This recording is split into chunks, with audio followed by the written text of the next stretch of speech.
Bienvenidos a Milenio Mercados en Perspectiva, aquí como todas las semanas con Juan Musi. Juan, muy buenas. ¿Cómo estás? Muy buenas. Bien, muy bien, servidor gracias. Manuel Somoza, para hablar de temas económico-financieros en México y en el mundo. Y a mí me gustaría empezar comentando que salió el reporte o la expectativa del Fondo Monetario Internacional en relación al crecimiento mundial y de muchísimos países. La verdad es la única institución financiera que tiene la capacidad para manejar toda esa estadística y sale, aunque sale tarde, dio su expectativa. Lo que dice el Fondo Monetario Internacional es que el mundo en el 2019 va a crecer ligeramente menos que en el 2018.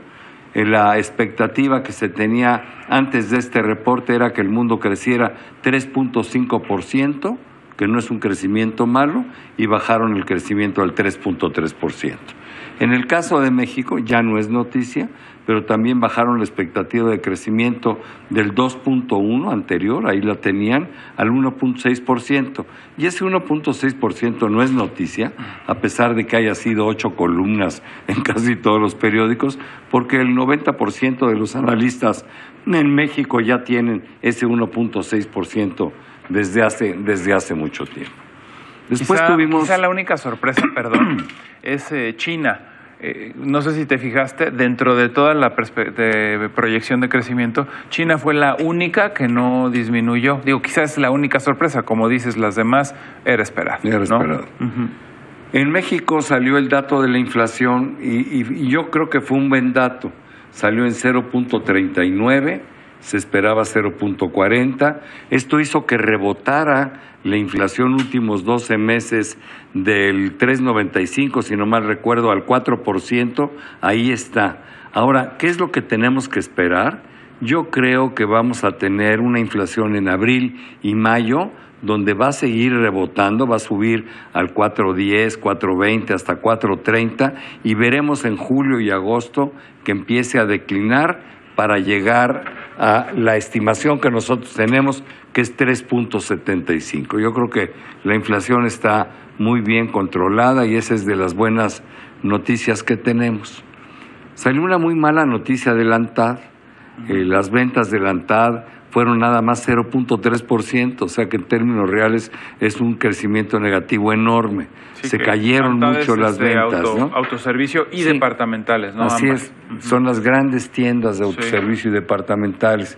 Y entonces, bueno, pues es un dato que hay que tomar en cuenta porque el consumo había estado funcionando bien en México, pero bueno, esta es una señal y además se combina con que también, aunque todavía tiene niveles altos el índice de la confianza del consumidor, ya declinó en el mes de marzo, ya tuvo una baja y me parece que es congruente con lo que estamos viendo en la parte de ventas al menudeo. Ojalá y no se nos caiga el consumo, porque eso es lo que ha estado soportando a la economía en los últimos 2 años, toda vez que la exportación, aunque va razonablemente bien, tampoco es algo que sorprende.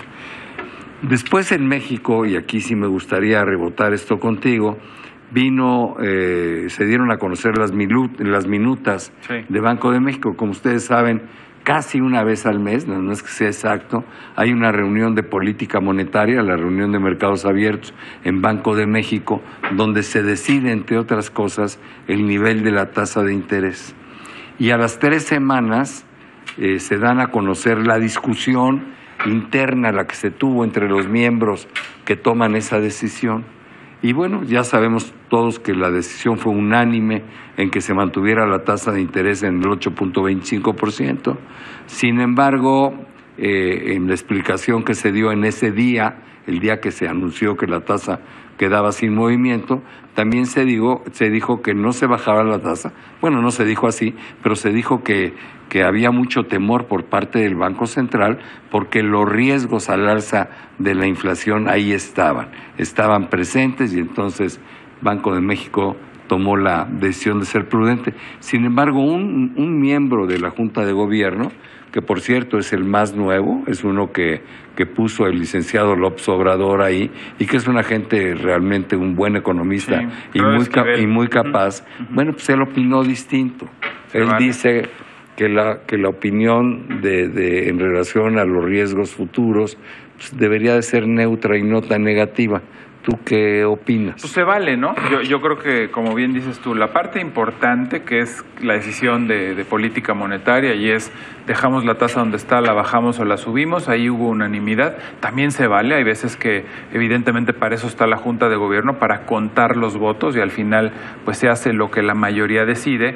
Pero si bien en eso estuvo de acuerdo Gerardo Esquivel, que es él y Jonathan Heath, los dos miembros más nuevos que se suman a la Junta de Gobierno, pues yo creo que se vale. Simplemente pues lo que él dice es: yo no comparto, déjame ponerlo en un lenguaje más sencillo o más coloquial, menos técnico, yo no comparto esta visión de México que hasta cierto punto a él le parece negativa. El balance de riesgos, como le llama Banco de México, de la perspectiva nacional, pues la verdad es una perspectiva en donde está preocupado el propio banco por cosas que ya hemos comentado tú y yo aquí. ¿Qué va a pasar con Pemex durante el año? Sí, pero es un balance de riesgos muy enfocado a la inflación. Sí, por el mandato único, lo que dice Banco de México es: a ver, el balance de riesgos de la inflación es negativo. Es negativo. No, y él no habla del balance de riesgos generales, ¿no? Sí. Lo que pasa es que al final te digo todo esto porque, pues evidentemente cualquier tipo de nota que pudiera afectarnos, por ejemplo, el que Pemex bajara bono chatarra o el que nos pusieran una perspectiva negativa, pues podría detonar una salida fuerte de capitales, un incremento en el tipo de cambio, y ese incremento en el tipo de cambio puede tener repercusiones en la inflación. Pero como bien dices tú, es un tema que se centra en inflación porque es el mandato del Banco de México. Y la opinión nada más y se vale disentir, ¿no? Balance de riesgos de la inflación no lo ve tan negativo. Lo demás no dijo si lo veía tan negativo, ¿no? Sí. Lo demás es cierto y ahí está. Ahí se refiere al balance de la inflación. Y además coincide, yo creo, con que en Estados Unidos, y pasamos a Estados Unidos, en México fue todo, también se dieron a conocer las minutas de la última reunión de la Reserva Federal, y ahí están un poco al revés. El mercado esperaba un mensaje muy suave, un mensaje un mensaje dovish, ¿no? Como le llaman. Pues mira, yo no uso la palabra dovish porque nadie la entiende, ¿no? Sí. Esto quiere decir que sea una política monetaria muy relajada, y el discurso fue no tan suavecito. Dijo que mantenían la puerta abierta para poder incrementar la tasa de interés. Sí. Y eso me parece que hay que tomarlo en serio, ¿no? O sea, por lo menos me da una expectativa distinta a la que casi todo el mundo tiene. En primer lugar, yo no creo que la tasa de interés en Estados Unidos vaya a bajar este año si seguimos viendo los datos económicos que estamos viendo en esa economía, ¿no? Yo tampoco. Y yo creo que la tasa de interés se va a quedar ahí, se va a quedar en el 2.50, donde la tienen. Tampoco la veo necesariamente subiendo. Sin embargo, hay más riesgos, me parece a mí, de que suba la tasa en Estados Unidos a que de la tasa baje. Pero bueno, eso es lo que dijo en las minutas la Reserva Federal. Yo creo que en Estados Unidos la semana y la agenda estuvo marcada desde luego por esto que ya comentas, que son las minutas de la Fed. El mercado reaccionó bien, esperaba un comunicado más suave, pero al final, si ves los resultados de las bolsas y de los índices, reaccionaron bien. O sea, no causó mayor ruido y tampoco propició bajas en los índices. Empezó la temporada de reportes en Estados Unidos. Eso es lo más interesante, porque es lo que va a dirigir el rumbo de los mercados. Sí, ¿no? y yo te diría, obviamente empieza, es muy pronto para decir, pero los pocos reportes que se han dado a conocer ahorita, en su mayoría, han estado reportando consistentemente mejor a lo esperado. Y la verdad es que no va a ser una temporada de reportes mejor a las anteriores. Hay que recordar que las anteriores estuvieron muy ayudadas e impulsadas por la reforma fiscal de Trump, y en este caso ya sabemos, y la expectativa del mercado es que vengan más o menos 4% abajo abajo de los reportes anteriores, pero en cuanto a utilidades, todavía se ven utilidades razonables, ya no de 2 dígitos. Y te digo, hasta ahora la temporada de reportes ha sido positiva y ha sorprendido para bien. Sí. Algunas financieras, algunas manufactureras. Visto desde otra óptica, el año pasado vimos incrementos en las utilidades por arriba del 20%, menos en el último trimestre, porque ahí ya el impacto de los impuestos ya no se notaba tanto. Y este año pues vamos a ver incrementos en las utilidades de entre 8 y 10%, que siguen siendo magníficos, ¿no? Sí. Y van de acuerdo a un crecimiento estimado del 2.3% en la economía, ¿no? Así es. El otro gran tema en la agenda es la guerra comercial China-Estados Unidos.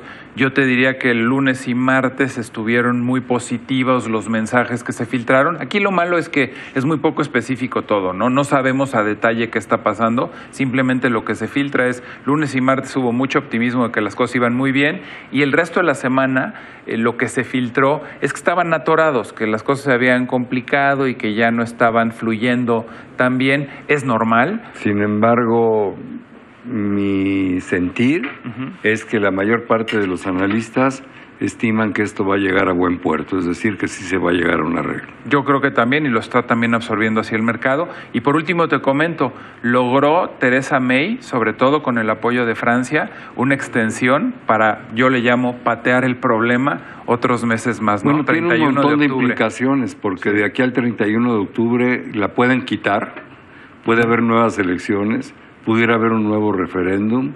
En fin, las cosas se ponen bien. Se nos acaba el tiempo. Quisiera despedirme, Juan, diciendo que hubo una magnífica noticia el viernes, sí, y que fue el crecimiento de la actividad económica en China, sobre todo creciendo las exportaciones con una fortaleza que no se esperaba, y esto, bueno, pues le dio alegría a los mercados y también al peso, sí, porque lo ayudó a que se fortaleciera a niveles de 18.75, cuando lo habíamos visto hace una semana arriba de los 19 pesos. Es tal el tamaño de la economía norteamericana y China que las buenas noticias económicas las celebra el mundo. Sí, impactan el crecimiento global. Pero bueno, eso fue lo que tenemos hoy. Gracias, Juan, muchas gracias. Pero sobre todo, gracias a ustedes por estar con nosotros aquí en Milenio Mercados en Perspectiva.